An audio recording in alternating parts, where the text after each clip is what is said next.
थोड़े दिन पहले मैंने मेरी आंखों से एक विचित्र दृश्य देखा। कलकत्ता में मैं एक बार गया था थोड़े दिन पहले, तो वहां एक कसाई खाना है मोरी ग्राम, वहां 11,000 गाय रोज कटती है, मोरी ग्राम। और इस कत्ल खाने की विशेषता यह है कि यह 1757 से चल रहा है। 1757 में इस कत्ल खाने को शुरू किया था रॉबर्ट क्लाइव ने, जब उसकी सरकार बन गई थी कलकत्ता में। आपको मालूम है प्लासी का युद्ध हुआ, ईस्ट इंडिया कंपनी की सरकार बनी, रॉबर्ट क्लाइव प्रधानमंत्री बन गया कलकत्ता का, और ये सब घटना 1757 की है। तो प्रधानमंत्री बनते ही उसने कत्ल खाना जो खोला वो यही था, मोरी ग्राम। और रॉबर्ट क्लाइव के जमाने में उसमें 300 गाय रोज कटती थी, आज उसमें 11,000 गाय रोज कटती है।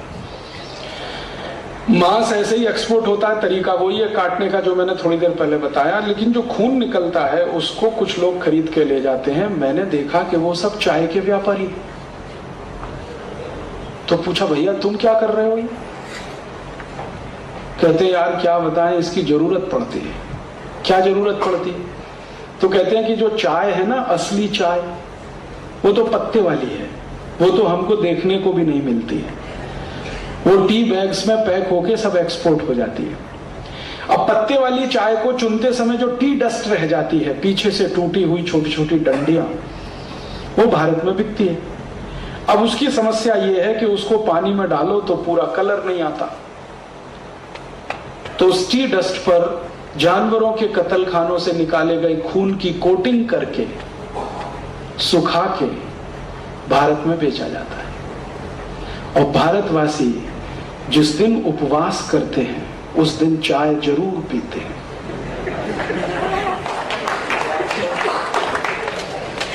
और शाकाहारी लोगों का एक ही पेय बचा है, वो अब चाय है। शाकाहारी संपूर्ण 100% वेजिटेरियन वही चाय पीते हैं। और कुछ लोग तो ऐसे विचित्र हैं जो कहते हैं कि राजीव भाई ये चाय न पिए तो संडास नहीं होती, टॉयलेट नहीं होता, स्टूल पास नहीं होता। कुछ लोग कहते हैं ये चाय ना पिए तो सिर में दर्द होता है, काम नहीं कर सकते। कुछ लोग कहते हैं ये चाय ना पिए तो फ्रेशनेस नहीं आती। कुछ लोग कहते हैं ये चाय ना पिए तो काम नहीं कर। क्या विचित्र विचित्र कुतर्क गढ़ते हैं।